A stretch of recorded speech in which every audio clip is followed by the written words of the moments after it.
सभी दर्शकों को मेरा प्यार भरा नमस्कार। मैं डॉक्टर बलवीर स्वामी आप सभी का अपने यूट्यूब चैनल गुरु ज्ञान पर स्वागत करता हूं। आशा करता हूं आप सभी स्वस्थ होंगे। हमने जो series HTET NET CET mains commerce के लिए शुरू कर रखी है उसमें हम 3 चैप्टर कवर कर चुके हैं। The first one is management, जो इंट्रोडक्शन चैप्टर हमने किया था। सेकंड हमने किया था बिजनेस एनवायरनमेंट। थर्ड हमने किया था प्रिंसिपल ऑफ मैनेजमेंट, जिसमें मैंने 2 से 3 पार्ट करवा रखे हैं आपको। ठीक है, आज जो है वो हम चैप्टर नंबर 4 करने जा रहे हैं, जिसका नाम है प्लानिंग। ठीक है, अब देखिए जो प्लानिंग है, सब इसको शुरू करने से पहले मैं आपको बता देता हूँ कि जो फर्स्ट चैप्टर जब हमने किया था तो उसमें क्या था। फर्स्ट चैप्टर में मैंने बताया था कि मैनेजमेंट के 5 फंक्शन होते हैं। ठीक है, मैनेजमेंट के 5 फंक्शंस होते हैं। ठीक है, आपको याद भी होगा कौन कौन से फंक्शन हैं। सबसे पहला है प्लानिंग, दूसरा आपका आता है ऑर्गेनाइजिंग, तीसरा आपका आता है स्टाफिंग, चौथा आपका आता है डायरेक्टिंग और लास्ट है आपका कंट्रोलिंग। ठीक है, ये एक डेफिनेशन भी थी जिसमें 5 फंक्शन बता रखे थे। ठीक है, प्लानिंग, ऑर्गेनाइजिंग, स्टाफिंग, डायरेक्टिंग और कंट्रोलिंग, ये 5 फंक्शन हमने फर्स्ट चैप्टर में पढ़े थे। ठीक है, अब इसको क्या है जो आपके सिलेबस में दे रखा है वो हर एक के चैप्टर के वाइज दे रखा है कि हमने एक सिंपली बेसिक फंक्शन पढ़ लिया कि मैनेजमेंट के 5 फंक्शन होते ही हैं। ठीक है, लेकिन इनको क्या थोड़ा डिटेल में पढ़ना जरूरी है क्योंकि आपके सिलेबस में है ये। ठीक है, तो आज जो है वो हम चैप्टर इसमें प्लानिंग का चैप्टर कवर करेंगे। ठीक है, इसमें क्या है प्लानिंग का जो चैप्टर है वो हम इसमें आज कवर करेंगे। ठीक है, प्लानिंग वाला चैप्टर। तो प्लानिंग होती क्या है, देखिए प्लानिंग का इसमें मतलब क्या है। प्लानिंग को अगर हम सिंपली डिफाइन करें तो इसका मतलब है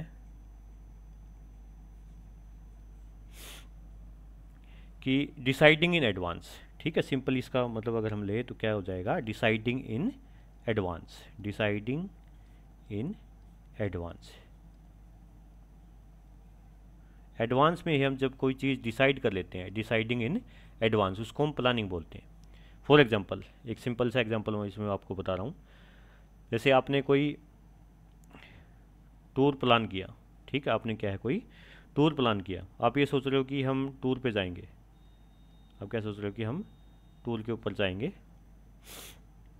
तो इसमें क्या है, देखिए आपने क्या सोच लिया कि आप टूर के ऊपर जाएंगे। ठीक है, थोड़ा इसको नीचे लिख देता हूँ मैं।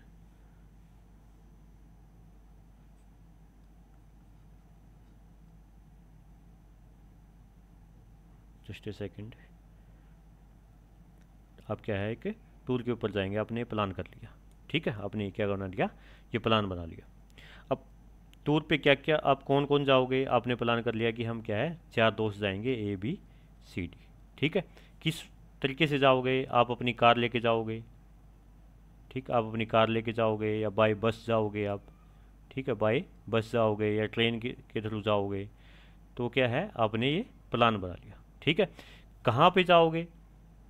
ठीक है, आप पहाड़ों में घूमना चाह रहे हो। ठीक है, आप कहीं और घूमना चाह रहे हो, आप साउथ इंडिया में घूमना चाह रहे हो।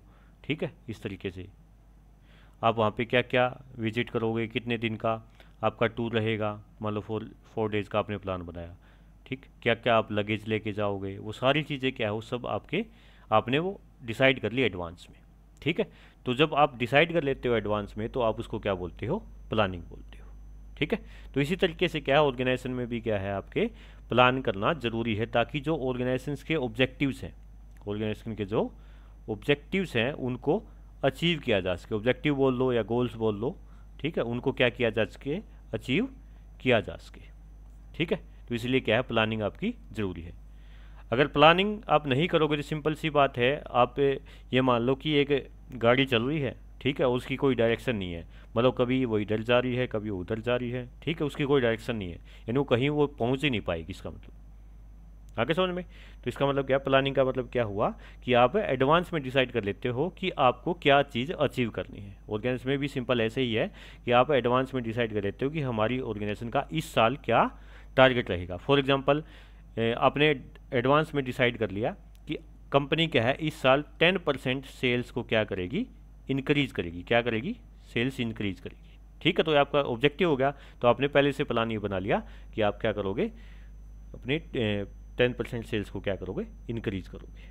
ठीक है, क्लियर है इतना। आगे चलते हैं। देखिए प्लानिंग में जो है, प्लानिंग की कुछ इंपॉर्टेंस होती है। प्लानिंग का मीनिंग आपको समझ आया होगा, मतलब क्या है इसमें, सिंपल सी बात है कि जब आप एडवांस में डिसाइड कर लेते हो कोई चीज़ करने के लिए और फ्यूचर में वो चीज़ अचीव करने के लिए एफर्ट्स करते हो, तो उसका आप क्या बोलते हैं, प्लानिंग करते हो, प्लानिंग बोलते हैं। ठीक है, अब बात आती है इसकी इंपॉर्टेंस क्या है। ठीक है, इंपॉर्टेंस ऑफ प्लानिंग वो क्या क्या है, देखिए importance of planning, importance of planning, importance of planning. Simple सा चैप्टर है ये, इसमें से क्वेश्चन आपका पक्का बनता है एक। ठीक है, सिंपल सा चैप्टर है, क्वेश्चन पक्का बनता है इसमें से आपका एक। अब देखिए सबसे पहला क्या है इसमें, अगर आप इम्पोर्टेंस की बात करते हैं तो अगर आप सोचें कि आपने कोई प्लान बना लिया, तो मैंने अभी आपको बताया है कि एक डायरेक्शन आपको मिल जाती है। तो सबसे पहला आपका क्या हो जाएगा, प्लानिंग जो है आपकी प्रोवाइड करती है डायरेक्शन। क्या प्रोवाइड करेगी, डायरेक्शन प्रोवाइड करती है, प्रोवाइड डायरेक्शन, प्रोवाइड डायरेक्शन। आपको एडवांस में पता लग जाएगा कि आपको क्या काम करना है। एडवांस में आप ये डिसाइड कर लेते हो कि आपको क्या काम करना है, what to do and how to do, what to do and how to do. जब ये क्वेश्चन आपका बनता है तो आप उसको प्लानिंग में कंसीडर करते हैं। एक इंपॉर्टेंट बात इसमें, जब आपका आ जाए what to do and how to do, ये तो होता है प्लानिंग में। ठीक है, ये क्या होता है, ये प्लानिंग में होता है। लेकिन जब लिखा जाए, जब क्या जाए, लिखा जाए हुम टू डू। ठीक है, जब लिखा जाए क्या, कि whom to do, whom to do, तो इसको क्या बोलेंगे, ऑर्गेनाइजिंग बोलेंगे। हुम टू डू यानी कौन करेगा। ये क्वेश्चन आया था आपके एचपीएससी में 2019 के अंदर, एचपीएससी का क्वेश्चन है।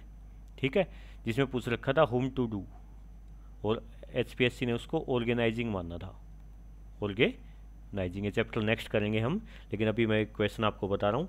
What to do and how to do क्या बोला जाएगा, प्लानिंग बोला जाएगा। हुम टू डू किसके द्वारा किया जाएगा, उसको हम क्या बोलेंगे, ऑर्गेनाइजिंग बोलेंगे। ठीक है, तो सबसे पहले इंपॉर्टेंस आपकी क्या बनती है, सबसे पहले इंपॉर्टेंस आपकी बनती है कि प्लानिंग की, कि हमें क्या है, डायरेक्शन प्रोवाइड करता है। क्या प्रोवाइड करता है, डायरेक्शन प्रोवाइड करता है हमें।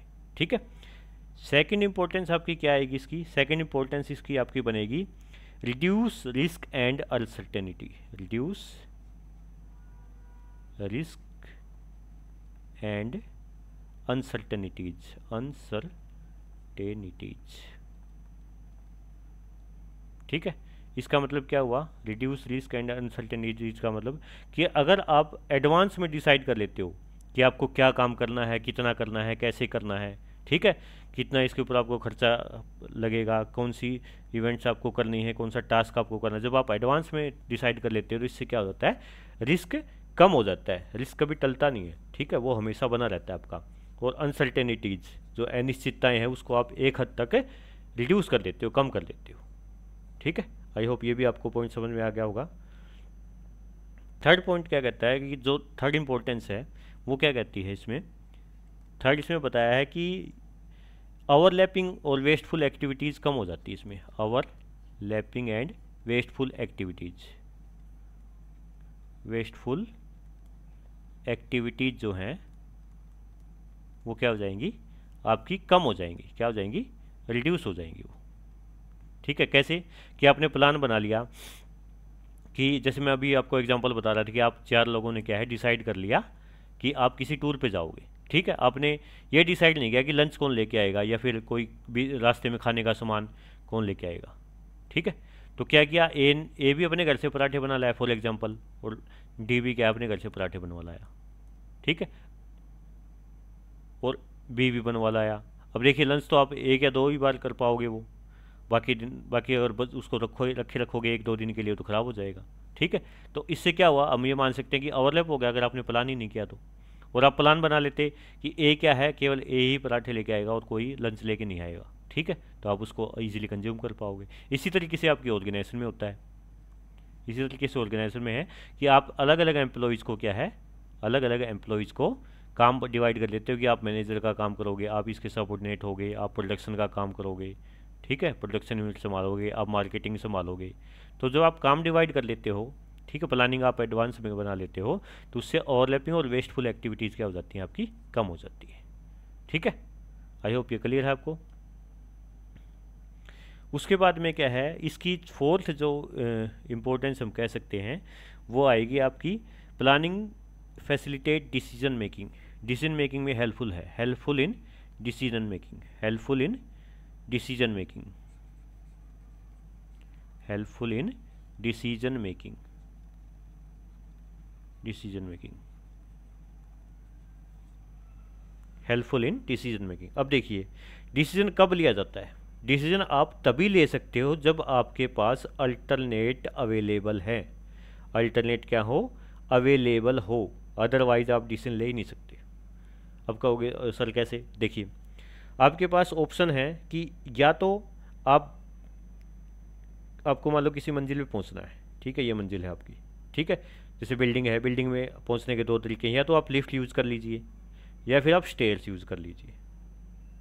यहाँ पे स्टेयर्स यूज़, दो तरीके हैं, तो आप उनमें से एक चूज़ कर सकते हो, या तो लिफ्ट चूज़ कर सकते हो या स्टेयर्स। अगर किसी बिल्डिंग में जाने के लिए केवल है ही स्टेयर्स, तो आप ये थोड़ी कह सकते हो कि मैं लिफ्ट यूज़ करूँगा, क्योंकि उसमें लिफ्ट है ही नहीं, तो आपके पास ऑप्शन नहीं बचा, आपका डिसीजन ले ही नहीं सकते, फिर आपको स्टेयर्स से मजबूरी है, आपको जाना पड़ेगा।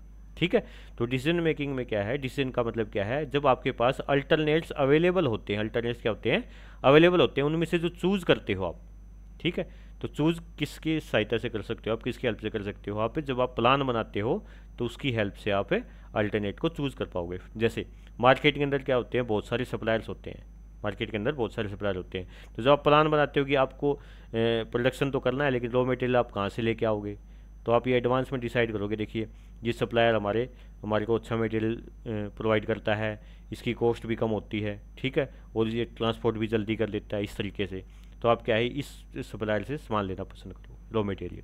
ठीक, तो आप क्या है डिसीजन मेकिंग में आपकी प्लानिंग हेल्पफुल होती है। गॉट इट, ओके, देखिए आगे। इसके बाद में क्या है, जो आपका फिफ्थ इम्पोर्टेंस है, ठीक है, जो आपकी फिफ्थ इम्पोर्टेंस है वो क्या कहती है, जो इम्पोर्टेंस फिफ्थ है उसमें क्या बताया गया है, planning promotes innovative ideas, promotes innovative ideas, innovative ideas. ठीक है, देखिए आप प्लान करोगे, आप पूछते हो अलग अलग जो आपके एम्प्लॉयज़ हैं, आपके ऑर्गेनाइजेशन के अंदर जितने काम कर रहे हैं, उनसे आप पूछोगे कि हम प्रोडक्शन को कैसे बढ़ा सकते हैं, ठीक है, कैसे मिनिमाइज कर सकते हैं वेस्टेज को, सेल्स को कैसे बढ़ा सकते हैं, इस तरीके से अलग अलग लोग अपने आइडिया बताएंगे। ठीक है, एडवांस में जो आप पूछ लेते हो, तो इससे क्या है कि इनोवेटिव आइडियाज़, देखिए हर एक का दिमाग अलग अलग होता है, हो सकता है मेरी थिंकिंग आपसे कम हो, ठीक है, ए की सोचने का तरीका अलग होता है, बी के सोचने का तरीका अलग होता है, इस दुनिया में जितने लोग हैं उसके सोचने का तरीका अलग अलग होता है, तो क्या पता है एक आइडिया काम ना कर ले, बी का आइडिया काम कर जाएगा, फॉर एग्जांपल सेल्स इंक्रीज करने के लिए। ठीक, तो प्लानिंग के थ्रू हम क्या है इनोवेटिव आइडियाज़ को प्रमोट कर सकते हैं। ठीक है, अगर आप उनकी सुनवाई करते हो तो। ये इसकी एक लिमिटेशन भी है कि इनोवेटिव आइडियाज़ हम कई बार क्या है नेगलेक्ट कर लेते हैं, ये लिमिटेशन में आता है कि नेगलेक्ट कब कर देंगे, जब टॉप मैनेजमेंट ही सारे प्लान बना रही है, तो हम कई बार जो मिडल लेवल है और लोअर लेवल उनके आइडियाज़ को हम नहीं पूछते, तो एक ये नेगेटिव पॉइंट भी बोल सकते हैं कि अगर हम वो लोग की सुनते ही नहीं है, केवल टॉप मैनेजमेंट डिसीजन लेता है, तो उसमें ये इनोवेटिव आइडियाज़ फिर क्या है, ये हम कह सकते हैं कि वो डिमोटिवेट भी हो सकते हैं। ठीक है, उसके बाद में है स्टैंडर्ड्स फॉर कंट्रोलिंग, जो प्लानिंग है वो हमें एक स्टैंडर्ड प्रोवाइड करता है कंट्रोलिंग के लिए। ठीक है, हमें प्लानिंग क्या है, स्टैंडर्ड्स प्रोवाइड करता है कंट्रोलिंग के लिए। स्टैंडर्ड में शॉर्ट में लिख रहा हूँ, स्टैंडर्ड फॉर कंट्रोलिंग। कैसे, जैसे प्लान के अंदर हम बजट भी बनाते हैं, बजट आपने सुना होगा कि एडवांस में आप डिसाइड कर लेते हो कि हम इस साल फॉर एग्जांपल 1,00,000 रुपए किसके ऊपर, मान लिया कि हम 1,00,000 जो हमारे सेल्स पर्सनस हैं, ठीक है, जो उनका ट्रैवलिंग होती है उसके ऊपर खर्चा करेंगे, 1,00,000 रुपये का हम खर्चा करेंगे। ठीक, तो आपने एडवांस में बजट बना लिया, अब आपको पता है कि आपको 1,00,000 रुपये से ज़्यादा इसके ऊपर खर्च नहीं करने की, जो ट्रैवल करेंगे एजेंट आपके या सेल्स पर्सन। ठीक, तो एडवांस में आपका एक स्टैंडर्ड हो गया कि आप इससे ज़्यादा खर्चा नहीं करोगे। ठीक है, तो कंट्रोल रखोगे आप खर्चे के ऊपर। Got it, okay, next 7th point क्या कहता है इसमें आपका, 7th पॉइंट आप खुद सोच के लिखोगे कमेंट में कि क्या हो सकता है और इसके फ़ायदे क्या हो सकते हैं, ठीक है, और इसके फ़ायदे क्या हो सकते हैं कि प्लानिंग अगर हम करें तो उसके क्या फ़ायदे हो सकते हैं, आप बताएंगे ये कमेंट बॉक्स में। ओके, उसके बाद इसके फीचर्स हैं, प्लानिंग के क्या है, कुछ फीचर्स हैं इसमें, ठीक है, प्लानिंग के features of planning, features of planning. Feature का मतलब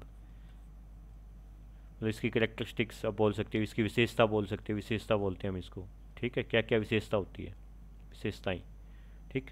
तो क्या क्या हो सकती हैं, देखिए प्लानिंग हमेशा ऑब्जेक्टिव्स को अचीव करने के लिए फोकस करता है, प्लानिंग हमेशा क्या है, ऑब्जेक्टिव को अचीव करने के लिए फोकस करता है, फोकस ऑन अचीविंग ऑब्जेक्टिव,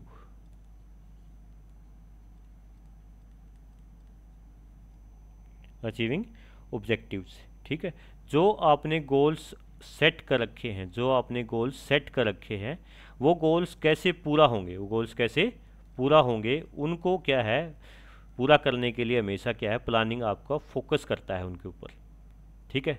जिसमें मैंने अभी एग्जांपल बताया कि कंपनी सोच रही है कि हमें 10% सेल्स को इंक्रीज़ करना है, तो उसके लिए जो प्लानिंग आप करोगे हमेशा आपका फोकस रहेगा कि सेल्स को कैसे इंक्रीज़ किया जाए, ठीक है, हमेशा ये फोकस रहेगा। दूसरा आपका चैप्टर की शुरुआत में भी मैंने आपको बता दिया था, क्या चैप्टर की शुरुआत में मैंने आपको ये बताया था कि मैनेजमेंट के 5 फंक्शन होते हैं, ठीक है, planning, organising, staffing, directing, controlling. तो ये क्या है, मैनेजमेंट का एक प्राइमरी फंक्शन है, ठीक है, it is a primary function of primary, क्योंकि प्लानिंग अगर आप नहीं करोगे तो आगे फिर चलेगा ही नहीं आपका कुछ, primary function of management, primary function of management, समझ गए, ठीक है, ओके।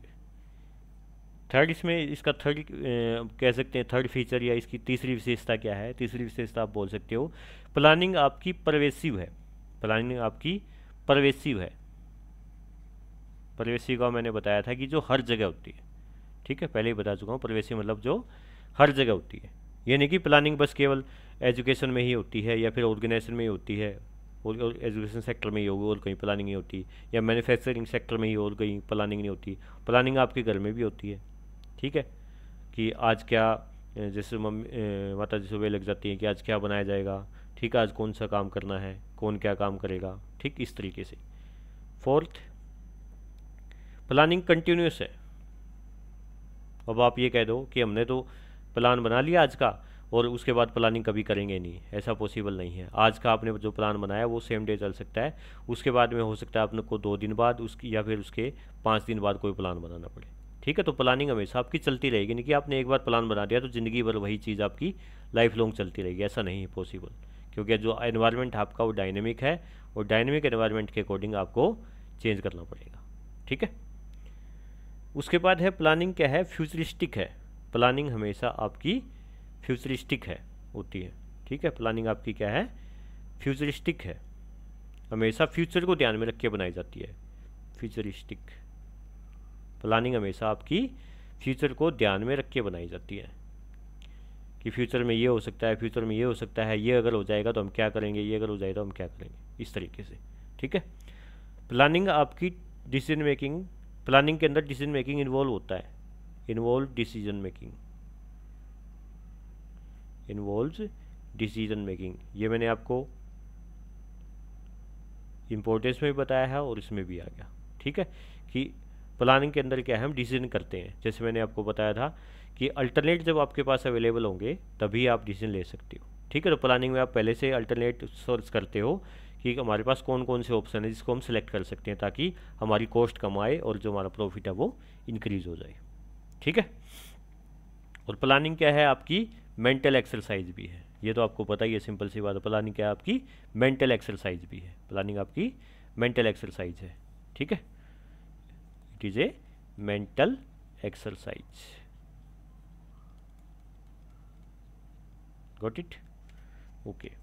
अब देखिए प्लानिंग में क्या है, ये क्वेश्चन बहुत बार आता है कि 2 तरह के प्लान्स हम बनाते हैं, ठीक है, प्लानिंग हमारी क्या है, दो तरह की होती है।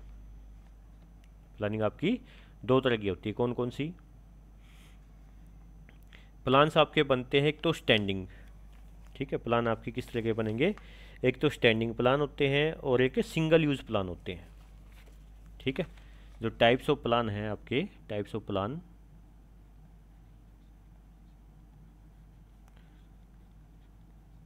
वो दो तरह के होते हैं। एक तो सिंगल यूज, इसमें से बहुत बार क्वेश्चन बनता है, सिंगल यूज और स्टैंडिंग प्लान।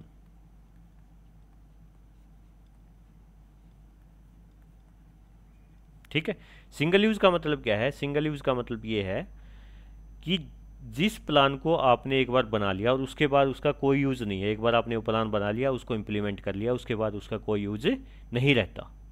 ठीक है, और स्टैंडिंग प्लान का मतलब कि जो आपने एक बार बना लिया वो आगे फिर आपके चलते रहते हैं जब तक उसको चेंज करने की जरूरत ना पड़े। ठीक है, मैंने क्या बताया आपको, सिंगल यूज प्लान, जो आपने प्लान बनाया उसको इम्प्लीमेंट किया, ठीक है, और वो फिर आगे यूज नहीं होगा, that is called use in single use plan. Standing plan, आपने एक बार प्लान बना लिया, वो चलते जा रहे हैं, चलते जा रहे हैं, चलते जा रहे हैं, जब तक एनवायरनमेंट या आपकी कोई ऐसी सिचुएशन, एनवायरनमेंट के अंदर आ जाती सिचुएशन, जब तक ना बोले कि आप उसको चेंज करो, ठीक है, जब तक वो ना बोले कि आप उसमें कोई चेंज होना चाहिए, तब तक क्या है, वो आपके चलते रहेंगे, वो आपके क्या है, रन करते रहेंगे, तो उसको बोलते हैं स्टैंडिंग प्लान। ठीक है, समझ में आ गया। अब क्या है, आपके सिंगल यूज में कौन कौन से आते हैं और स्टैंडिंग प्लान में कौन कौन से आते हैं। ठीक है, यही कन्फ्यूज़न रहती है ज़्यादातर कि सिंगल यूज प्लान कौन से होते हैं। Single use plan, single use plan कौन कौन से होते हैं। अगर थोड़ा आप दिमाग पे प्रेशर लगाओगे तो सिंपल सी बात है, आप देखो बजट,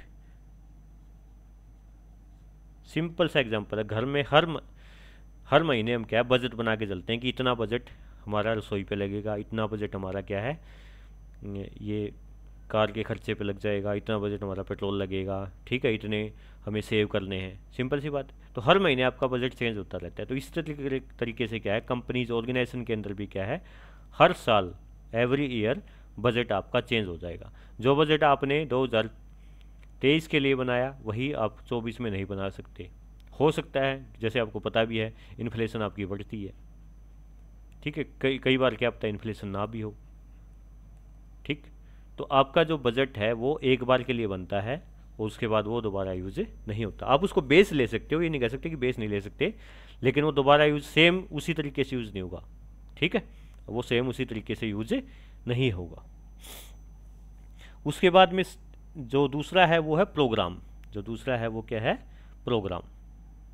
ठीक है, दूसरा क्या आता है आपका, प्रोग्राम आता है सिंगल यूज प्लान में, प्रोग्राम। ठीक है, प्रोग्राम, इसको प्रोग्राम्स भी लिख देते हैं, इसको कई ऐसे भी लिखते हैं। ठीक है, आप दोनों तरीके से यूज़ कर सकते हो, ऐसे PROGRAM या GRAMME। ठीक है, प्रोग्राम, ये भी क्या है आपके सिंगल यूज़ के होते हैं। आपने कोई एक प्रोग्राम बना लिया, ठीक है, आपने कोई एक प्रोग्राम बना लिया, तो उसके बाद में उसको रेयरली वो फिर वैसे यूज़ नहीं होता। जैसे रैली है, कोई रैली का प्रोग्राम बन गया, किसी मंत्री की रैली है, उसका प्रोग्राम बन गया, मान लो आपने रखा कि वो 26/4/2026 को आपने प्लान रख लिया उसका। ठीक, अब जो मंत्री इस दिन आएगा, हो सकता है कि आपने, फॉर एग्जांपल मैं ये रख रहा हूँ कि एक प्लेस आपने डिसाइड कर लिया कि XYZ एक प्लेस है, उस पर एक रैली होगी किसी मंत्री की 26/4/2026 को, ठीक है, 11 बजे। ठीक, सेम जगह पे अगले साल भी रैली हो सकती 11 बजे उसी मंत्री की, लेकिन ये डेट फिर कभी नहीं आएगी। ठीक है, या फिर इसमें जो लोग आए थे, जितने लोग आए थे, हो सकता है वो उससे ज़्यादा आ जाए या उससे कम आ जाए। तो प्रोग्राम आपका क्या है कि हमेशा आपका एक बार जो बन गया वो उसके बाद यूज नहीं होता। ठीक है, तो ऑर्गेनाइजेशन में भी आपका ऐसे ही है, अगर आप एक बार प्रोग्राम बना लेते हैं तो आप जब आपने उसको यूज़ कर लिया तो दोबारा से वो यूज आप नहीं करते होंगे, सेम डेट में वो यूज़ नहीं हो सकता। ठीक है, उसके बाद में जो थर्ड है सिंगल यूज में, वो है प्रोजेक्ट्स। वो क्या है, प्रोजेक्ट्स। ठीक, एक कंपनी को प्रोजेक्ट मिला, एग्जांपल लेके चलते हैं, कंपनी को एक प्रोजेक्ट मिला कि हरियाणा के अंदर इस ज़िले में, हरियाणा के अंदर इस ज़िले में एक जगह पड़ी है और उस सोसाइटी को आपको एक सोसाइटी डेवलप करके देनी है। वहाँ पे आपको फ्लैट बनाने हैं, ठीक है, वहाँ पे आपको एक पार्क बनाना है इस तरीके से, वहाँ पे आपको एक साइड शॉपिंग मॉल बनाना है, ठीक। और ये जगह मान लिया हमने कि हिसार में थी, हिसार में सेक्टर 25 फॉर एग्जांपल लेके चल रहा हूँ मैं। हरियाणा में एक जगह हिसार, हिसार ज़िले में सेक्टर 25 में एक जगह है जहाँ पे एक कंपनी को प्रोजेक्ट मिला कि आपको वहाँ फ्लैट्स बनाने हैं, वहाँ आपको एक जगह शॉपिंग मॉल बनाना है, एक पार्क बनाना है, ठीक है। वो प्रोजेक्ट कंपनी ने पूरा कर दिया, तो क्या कंपनी दोबारा उसी सेक्टर 25 में वही सेम चीज़ इसी लैंड के ऊपर बना पाएगी? नहीं बना सकती। क्यों? क्योंकि उसने ऑलरेडी डेवलप कर रखी है, वो चीज़ें ऑलरेडी डेवलप है। ये तो है नहीं कि इसको फोड़ेंगे फिर दोबारा से ये यूज़ करेंगे, ऐसा थोड़ी होता है, ठीक है। तो कंपनी को क्या है, अलग अलग प्रोजेक्ट बनते मिलते हैं, जो प्रोजेक्ट कंप्लीट हो जाता है तो उसके मतलब वो दोबारा से जो नया प्रोजेक्ट मिलेगा उसके लिए अलग प्लान बनाना पड़ेगा। तो ये सिंगल यूज़ प्लान में होते हैं। Got it? तो कौन कौन से हुए आपके सिंगल यूज़ में? बजट, दूसरा प्रोग्राम और तीसरा प्रोजेक्ट, ठीक है। कौन कौन से? बजट, बजट, प्रोग्राम और तीसरा प्रोजेक्ट। ये तीनों क्या है आपके सिंगल यूज प्लान है। ये तीनों क्या है आपके सिंगल यूज प्लान है। एक बार बनेंगे उसके बाद दोबारा यूज ये मतलब सेम वे में यूज नहीं होती, इनमें कुछ चेंज होगा पक्का न पक्का। Got it? ठीक है, ओके। चलिए फिर नेक्स्ट है हमारा स्टैंडिंग प्लान्स। स्टैंडिंग प्लान का मतलब मैंने क्या बताया था? स्टैंडिंग प्लान का मतलब कि आप वो प्लान बनाते हो, ठीक है। स्टैंडिंग प्लान्स, आपने प्लान बना लिया और वो क्या है चलते रहते हैं, वो रनिंग फेज में रहते हैं, रनिंग फेज में रहेंगे जब तक उसको कोई सिचुएशन या आपका एनवायरनमेंट या आपकी गवर्नमेंट जब तक उसको चेंज करने के लिए ना बोले, तब तक वो प्लान्स आपके चलते रहेंगे, उनको बोलते हैं स्टैंडिंग प्लान्स, ठीक है। जैसे पॉलिसीज है, ठीक है। जैसे एक कंपनी ने डिसाइड कर लिया कि हम क्या है रिक्रूटमेंट जो पॉलिसी है हमारी, रिक्रूटमेंट पॉलिसी, वो हम ये मान के चलेंगे कि रिक्रूटमेंट पॉलिसी हम हर साल अप्रैल महीने में, हर साल अप्रैल के अंदर नए रिक्रूट करेंगे। और ये हमारी पॉलिसी होगी कि हम बीटेक से कम नहीं लेंगे। फॉर एग्जांपल बीटेक से कोई कम एजुकेट है कोई एम्प्लॉय, उसको हम नहीं कंसिडर करेंगे, ठीक। एक एग्जांपल लेके चल रहा हूँ मैं। पॉलिसी तो ये क्या है आपकी चलती रहेगी जब तक आपकी कंपनी उसमें रिक्रूटमेंट पॉलिसी में चेंज सिचुएशन के अकॉर्डिंग या कोई इन्वायरमेंट के अकॉर्डिंग आपका चेंज नहीं करती है, तो पॉलिसी आपकी हर साल इसी तरीके से चलती रहेगी। क्या कि कंपनी ने रिक्रूटमेंट पॉलिसी बना ली कि हर साल के अप्रैल महीने में हम बीटेक होल्डर्स को जॉब देंगे, ऑफर करेंगे, ठीक है। तो पॉलिसीज आपकी स्टैंडिंग प्लान है। दूसरा आपका प्रोसीजर्स, ये मैं आपको बताऊंगा पॉलिसी क्या है, प्रोसीजर क्या है। एक बार वैसे बता रहा हूँ, इनकी डेफिनेशन में आगे बताऊंगा। प्रोसीजर कि किसी काम को करने का क्या तरीका है, किसी काम को करने का स्टेप बाय स्टेप क्या तरीका है, स्टेप बाय स्टेप क्या तरीका है, ठीक है। स्टेप जैसे फर्स्ट के बाद सेकंड क्लास आती है, फिर आपकी थर्ड क्लास, फिर फोर्थ, फिर फिफ्थ, इस तरीके से। तो ये रूल बना हुआ है आपका, प्रोसीजर बना हुआ है, इस तरीके से चलना है आपको। पहले एक स्टेयर आएगी, फिर दूसरे नंबर की स्टेयर, फिर तीसरे की, फिर चौथे की। ये तो नहीं कि पहले के बाद सीधी छठी स्टेयर आ जाती है, ठीक है। तो स्टेप बाय स्टेप करने का जो तरीका है उसको हम प्रोसीजर बोलते हैं, ठीक है। और ये भी क्या है स्टैंडिंग प्लान है कि आप इसको प्रोसीजर को एक बार यूज़ कर लिया है, थोड़ी कि आपकी जो स्टेयर 1 नंबर की थी, फिर 2 नंबर की आती है, फिर 3 नंबर की आती है कि वो ख़त्म हो जाएंगी। आपने 3 क्रॉस कर ली तो सीधी चौथी नंबर की स्टेयर आएगी, ऐसा थोड़ी होती, ठीक है। तो प्रोसीजर भी क्या है आपके दोबारा यूज़ होते रहते हैं। फिर है मेथड, फिर क्या है आपके मेथड हैं, ठीक है। फिर आपके क्या है मेथड।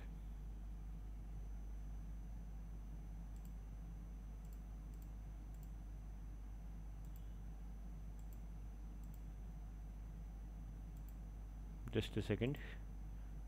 फिर आपके क्या है मेथड्स। मेथड्स का मतलब क्या है किसी काम को करने का तरीका, किसी काम को करने का तरीका क्या है। कोई टास्क आपको दे दिया, उसको किस तरीके से आप कर सकते हो, ठीक है। तो काम को करने का तरीका, जैसे आप घड़े से पानी निकालते हो, ठीक, ट्यूबवेल से पानी निकालते हो, हैंडपम्प से पानी निकालते हो, तो उसको तो करने का तरीका तो है ही ना कि आप पहले घड़े में गिलास डालोगे फिर बाहर निकालोगे इस तरीके से।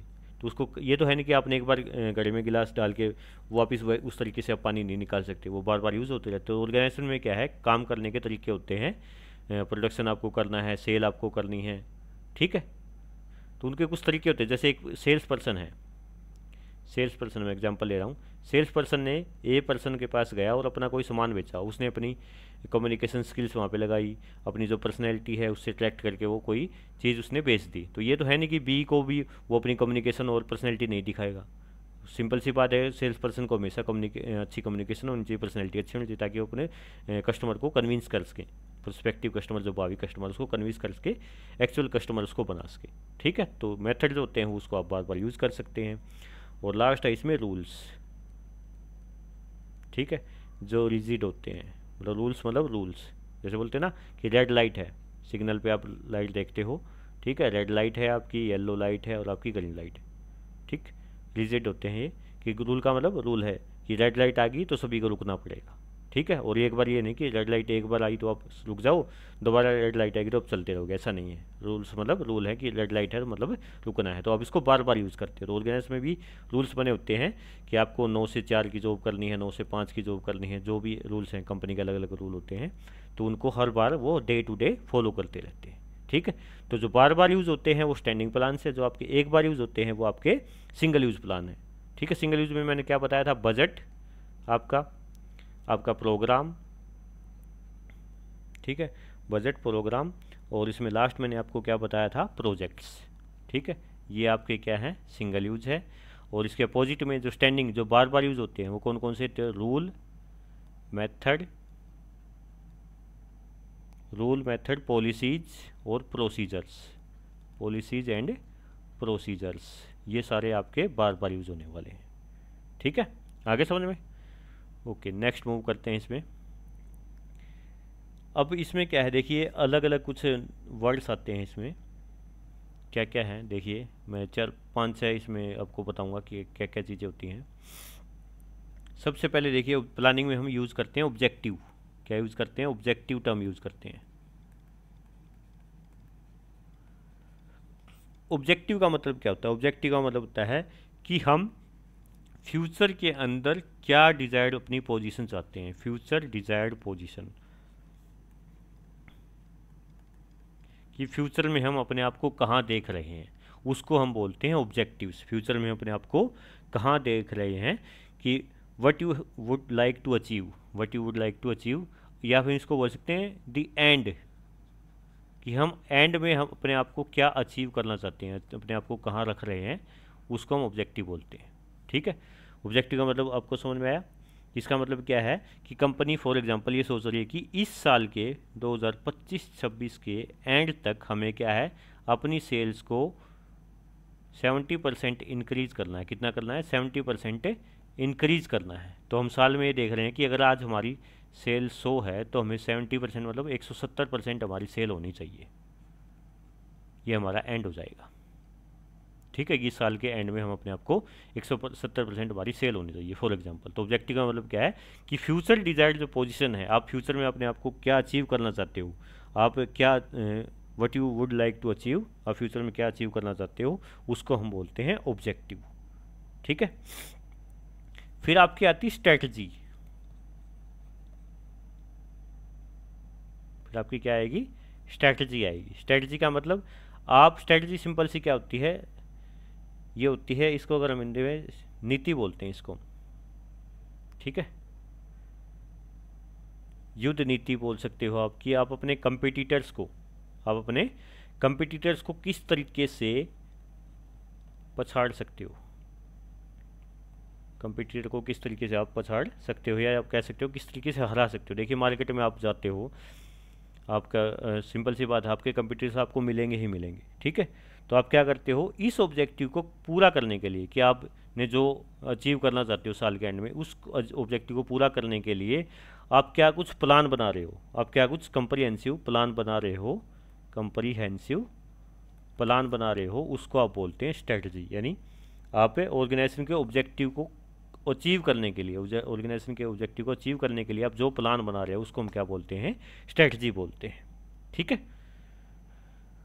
पॉलिसी, फिर इसमें थर्ड है आपका पॉलिसी।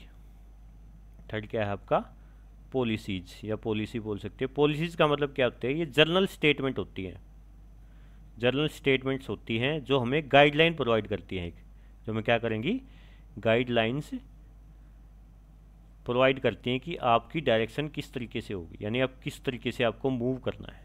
ठीक है, जैसे मैंने अभी थोड़ी देर पहले एग्जांपल बताया था कि आपकी कंपनी क्या करती है, आपकी कंपनी ने एक रिक्रूटमेंट पॉलिसी बना ली, दोबारा बता रहा हूँ, रिक्रूटमेंट पॉलिसी आपने बना ली कि कंपनी क्या है, हर अप्रैल के अंदर, एवरी ईयर हर अप्रैल में क्या है, कुछ एम्प्लॉयज़ को सिलेक्ट करेगी, जॉब देगी, जो एम्प्लॉयज़ क्या हैं, बीटेक हैं। ठीक है, यानी ऐसे कैंडिडेट को जो बीटेक है उनको इंटरव्यू लेगी, टेस्ट लेगी, जो भी है उनकी पॉलिसी, और उनको क्या है, जॉब देगी। ठीक है। आप एजुकेशन जैसे किसी स्कूल में चले जाओ, उनकी भी क्या है, पॉलिसी होती है कि आप किस तरीके से एडमिशन दोगे बच्चों को। 5वीं में किसी को एडमिशन देना है तो उसकी पेरेंट्स की क्या क्वालिफिकेशन होनी चाहिए। ठीक है, वो बच्चा की एप्टीट्यूड कैसा होना चाहिए, इस तरीके से, फॉर एग्जांपल। उसके बाद में आता है प्रोसीजर्स, ये मैं आपको बता चुका हूँ प्रोसीजर। ठीक है, प्रोसीजर का मतलब मैंने आपको क्या बताया था, प्रोसीजर का मतलब मैंने बताया था कि स्टेप बाय स्टेप आपको काम कैसे करना है, step by step, step by step आप काम कैसे करोगे। ठीक है, स्टेप बाय स्टेप ये आपको एक क्रोनोलॉजिकल ऑर्डर बताता है, क्रोनोलॉजिकल ऑर्डर बताता है।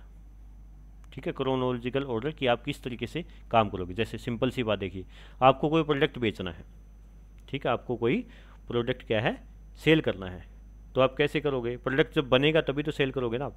ठीक है, तो इसका क्रोनोलॉजी क्या होगी, देखिए सबसे पहले आप रॉ मटेरियल परचेज करते हो, रॉ मटेरियल परचेज करोगे आप, उसके बाद में उसको क्या है, प्रोडक्शन यूनिट जो है आप वहाँ पे लेके जाओगे, वहाँ पे उस पर क्या है, प्रोसेसिंग होगी, प्रोसेसिंग होने के बाद में वो प्रोडक्ट आप वेयर हाउस में रखोगे, वेयर हाउस में फिर आपको या तो होलसेलर को बेचोगे या रिटेलर को दोगे, होलसेलर क्या है, रिटेलर को देगा। ठीक है, रिटेलर से आपके पास अल्टीमेट कंज्यूमर तक वो पहुंचेगा। ठीक, तो एक क्या हुआ, ये क्रोनोलॉजिकल ऑर्डर हो गया ना कि आपने पहले रॉ मटेरियल खरीदा, फिर प्रोडक्शन उसका किया, प्रोसेसिंग की रॉ मटेरियल से वर्क इन प्रोग्रेस, और फिर आपका फिनिश प्रोडक्ट बना, फिर आपने वेयर हाउस में रखा, स्टोर में रखा, फिर आपने होलसेलर को बेच दिया, होलसेलर ने रिटेलर को बेच दिया, रिटेलर से आपका अल्टीमेट कस्टमर तक पहुँच गया। तो एक यानी प्रोसीजर आपने एक अडोप्ट किया कि आप किस तरीके से अपने प्रोडक्ट को सेल कर सकते हो। तो इसको आप क्या बोलते हो, स्टेप बाय स्टेप जो रूटीन होगा उसको क्या बोलेंगे, प्रोसीजर बोलेंगे। फिर इसमें आता है मेथड, इसमें क्या आएगा फिर, मेथड। मेथड का मतलब क्या है इसमें, कि आप काम करने का तरीका क्या है, काम करने का तरीका क्या है। ठीक है, तरीका क्या है जिससे क्या है, कंपनी की कॉस्ट सेव हो जाए, कॉस्ट कम हो जाए। ठीक है, आपके एफर्ट्स कम लगें, एफर्ट्स कम लगें आपके, और आपकी एफिशिएंसी ज़्यादा निकल के आए, आपकी एफिशिएंसी ज़्यादा निकल के आए। तो ऐसा आप क्या है, आप ऐसा तरीका अपनाओगे एक प्रॉपर, जिससे क्या है, टाइम भी आपका सेव हो, आपकी कॉस्ट भी कम लगे, आपके एफर्ट्स कम लगे, और एफिशिएंसी आपकी ज़्यादा निकल के आए, ताकि क्या है, कंपनी को प्रॉफिट हो उसकी। ठीक है, यानी काम करने का तरीका जिससे क्या है, कॉस्ट एफर्ट्स कम हो और एफिशिएंसी आपकी ज़्यादा हो। ठीक है, उसके बाद है रूल। रूल मैंने बताया है आपको, रूल का मतलब क्या था, रूल का मतलब मैंने आपको बताया था क्या, कि ये हमेशा रिजिड होते हैं और सभी के लिए एक जैसे होते हैं, सभी के लिए एक जैसे होते हैं, सभी के लिए समान। ठीक है, सभी लिए क्या है, समान होंगे। इसमें क्या है, रूल्स में क्या है, स्टेटमेंट ये कि inform what is to be done, what is to be done, क्या किया जाना चाहिए, what is to be done, यानी हमें बताते हैं कि क्या किया जाना चाहिए, कंपनी में किस टाइम आना है आपको, क्या काम आपको करना है, किस तरीके से मैनेजर से बात करनी है, किस तरीके से आप अपने सबऑर्डिनेट से बात करोगे, कैसा बिहेवियर आपका होगा ऑर्गेनाइजेशन में। ठीक है, तो रूल आपको ये सब बताते हैं। ठीक, उसके बाद में आता है, उसके बाद में आपका आएगा बजट, उसके बाद में आपका क्या आ जाएगा, बजट आएगा। ठीक है, उसके बाद में आपका क्या आएगा, बजट आएगा आपका। Just a second, budget. Budget का मतलब क्या होता है, आप क्या कर देते हो, एक स्टेटमेंट तैयार कर लेते हो। आप क्या करते हो, एक स्टेटमेंट तैयार करते हो in the beginning of the year. साल के शुरुआत में क्या है, एक आप स्टेटमेंट तैयार कर देते हो जिसमें आप ये बताते हो कि हम इतनी तो कॉस्ट लगाएंगे, ठीक है, इतना हम खर्चा करेंगे ताकि हमारा इतना प्रॉफिट हो जाए, ठीक है, ताकि हमारा प्रॉफिट इंक्रीज़ हो जाए, हमारी सेल्स बढ़ जाए, हम इतनी कॉस्ट इसके ऊपर लगाएंगे। फॉर एग्जांपल आप इतनी सैलरी दोगे, ठीक है, इतना आप ट्रांसपोर्ट के ऊपर खर्चा करोगे, ठीक, आप लाइटिंग के ऊपर इतना खर्चा करोगे, आप सप्लायर के ऊपर इतना खर्चा करोगे, आप एडवर्टीजमेंट के ऊपर इतना खर्चा करोगे, ठीक है। तो आप क्या है, एक स्टेटमेंट तैयार कर लेते हो जिसमें आप ये न्यूमेरिकल एक्सप्रेशन देते हो कि आप फिगर्स बताओगे कि जिससे क्या है आप फोरकास्ट करते हो, ठीक है, कि आप इतना खर्चा करोगे। ये तो कॉस्ट बजट हो गया। आप सेल्स का भी कर सकते हो, इसी तरीके से मटेरियल का भी हो सकता है, अलग अलग होते हैं ये, ठीक है। और इसमें एक लास्ट बचता है आपका प्रोग्राम, ठीक है, एक लास्ट टर्म है इसकी प्रोग्राम। प्रोग्राम का मतलब क्या होता है, ये मैंने आपको बताया था कि प्रोग्राम में क्या है, एक ये आउटलाइन होती है किसी प्रोजेक्ट की, एक ये आउटलाइन होती है किसी प्रोजेक्ट की, आपको किस तरीके से वो काम पूरा करना है, ठीक है, वो आउटलाइन होती है किसी प्रोजेक्ट की, कि जो आपको बजट बताता है to implement any course of action, कि आपको implement course of action, implement course of action. जैसे हमने सुना ना, फॉर एग्जांपल आप किसी स्कूल में गए और वहाँ पे 15 अगस्त या 26 जनवरी का प्रोग्राम चल रहा है, उसमें बताते हैं आपको कि अभी ये प्रस्तुति होगी, इसके बाद हरियाणवी डांस होगा, उसके बाद पंजाबी गिद्दा होगा, इस तरीके से आपको एक बता देते हैं, आउटलाइन बता देते हैं कि इसके बाद ये है, इसके बाद ये होगा, ठीक है। तो एक आउटलाइन बता दी जाती है कि पहले झंडा फहराया जाएगा, ठीक है, उसके बाद ये होगा, फिर स्पीच होगी, इस तरीके से, तो उसको हम प्रोग्राम बोलते हैं, ठीक है, गॉट इट। अब इसका जो लास्ट है वो क्या है, लास्ट है आपका कि प्लानिंग के स्टेप्स क्या हैं, ठीक है। ये कई बार पूछ लिया जाता है कि जो प्लानिंग की स्टेप्स हैं, या फिर हम बोल सकते हो कि प्लानिंग की प्रोसेस क्या है, आपकी प्लानिंग की प्रोसेस क्या है, ठीक है। ये आपके जैसे 1 2 3 5 4 5 आपको दे के वो आपको पूछ लेगा कि इसकी सीक्वेंस सेट कीजिए, आप इसकी सीक्वेंस सेट कीजिए, ठीक है। तो प्रोसेस है जो प्लानिंग की, वो हम लास्ट में कर रहे हैं। इसमें प्लानिंग प्रोसेस क्या रहेगी आपकी, ठीक है। तो सबसे पहले देखिए इसमें प्लानिंग की जो प्रोसेस है, सबसे पहले आप अपने ऑब्जेक्टिव्स को सेट करते हैं, setting the objective, setting the objectives, ठीक है। सबसे पहले क्या है, आप अपने ऑब्जेक्टिव सेट करोगे कि ये हमारा गोल है, end of the year, end of the month हम ये अचीव करना चाह रहे हैं, ठीक है। ऑब्जेक्टिव आप बता चुका हूँ कि क्या होता है, ठीक है, इसे मैंने पहले वो बताए थे, सेटिंग ऑब्जेक्टिव। उसके बाद में क्या करोगे, आप प्रीमिसेस डेवलप करोगे, डेवलपिंग प्रीमिसेस,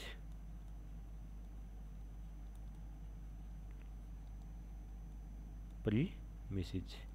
प्रीमिसेस का मतलब आप ये बोल सकते हो, इसको हम ले सकते हैं अजम्पशंस ले सकते हैं, अजम्पशंस। क्या आप अजम्पशन सेट करते हो कि हमें फ्यूचर में हमारा ये हो सकता है, इतना रिस्क हो सकता है, ठीक है, इतने हमारे सेल्स बढ़ जाएगी, ये इस तरीके से गवर्नमेंट की पॉलिसी चेंज हो जाएगी, फॉर एग्जांपल। तो आप एक एजम्पशन सेट करते हो ऑब्जेक्टिव सेट करने के बाद में। थर्ड, आप अल्टरनेटिव कोर्स ऑफ एक्शन, ठीक है। अल्टरनेटिव कोर्स ऑफ एक्शन का मतलब क्या है कि अगर कोई चेंज होता है, मान लो गवर्नमेंट की पॉलिसी चेंज होगी, तो आपको अपना कुछ पॉलिसी अपने अकॉर्डिंग, उस गवर्नमेंट के अकॉर्डिंग भी चेंज करनी पड़ेगी, ठीक है। तो आप अल्टरनेटिव कोर्स ऑफ एक्शन को आइडेंटिफाई कर सकते हो, आइडेंटिफाइंग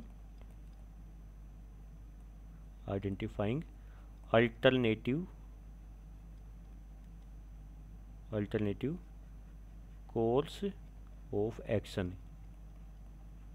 या सिंपल सी बात है कि आप अल्टरनेट चूज कर, अल्टरनेट देखते हो कि अगर ये नहीं होता, मान लो आपने ए प्लान बनाया, अगर ए प्लान पे काम नहीं किया तो हम बी पे चले जाएंगे, ठीक है। यानी आप अलग अलग आइडेंटिफाई करते हो कि कौन कौन से अल्टरनेट चीज़ें इसमें हो सकती हैं, ठीक है। फोर्थ, इसमें इवेल्युएट, फोर्थ इसमें क्या करोगे, आप इवेल्युएट करोगे उन अल्टरनेट को, इवेल्युएट दी अल्टरनेट। जैसे मैंने शुरू में एग्जांपल बताया था कि 4 दोस्त आप घूमने जा रहे हो, आप ये सोचोगे कार से जाएं, ट्रेन से जाएं, प्लेन से जाएं, ठीक है, इस तरीके से, या बस से जाएं। तो आप फॉर एग्जांपल आप ये सोच रहे हो कि खर्चा कम लगे, तो आप ये भी सोच सकते हो कि आप ट्रेन से चले जाओ इकट्ठे मिलके, ठीक है, या पर्सनल कार ले लो, आपके पास बजट ज़्यादा, तो आप अल्टरनेट को इवेलुएट करते हो कि जिससे हमारी कॉस्ट कम हो जाए, ठीक है, जो हमारा प्रॉफिट है वो अच्छा हो जाए, ज़्यादा हो जाए, तो इवेलुएट करते हो आप अल्टरनेट को। ठीक, उसके बाद में जब आपने अल्टरनेट को इवेलुएट कर दिया तो आप क्या करते हो, सिलेक्ट करते हो, चूज कर लोगे, select the best alternate, best alternate, ठीक है, उनमें से सबसे बेस्ट आप सिलेक्ट करते हो। उसके बाद में क्या होगा, जो आपका आपने प्लान बनाया है, मैंने अभी तक क्या है 5 आपको स्टेप्स बताए, कौन कौन से बताए हैं। सबसे पहला स्टेप बताया, ऑब्जेक्टिव आप सेट करोगे। उसके बाद में आप अजम्पशन सेट कर सकते हो, क्या क्या हो सकता है आपके पास, क्या चीज़ें क्या हो सकता है, ठीक है। थर्ड में आप देखो identifying alternative course of action, alternate आप आइडेंटिफाई करोगे क्या क्या चीज़ें अल्टरनेट है, आपके पास ऑप्शन क्या क्या अवेलेबल है, उन ऑप्शंस को आप इवेलुएट करते हो, ठीक है।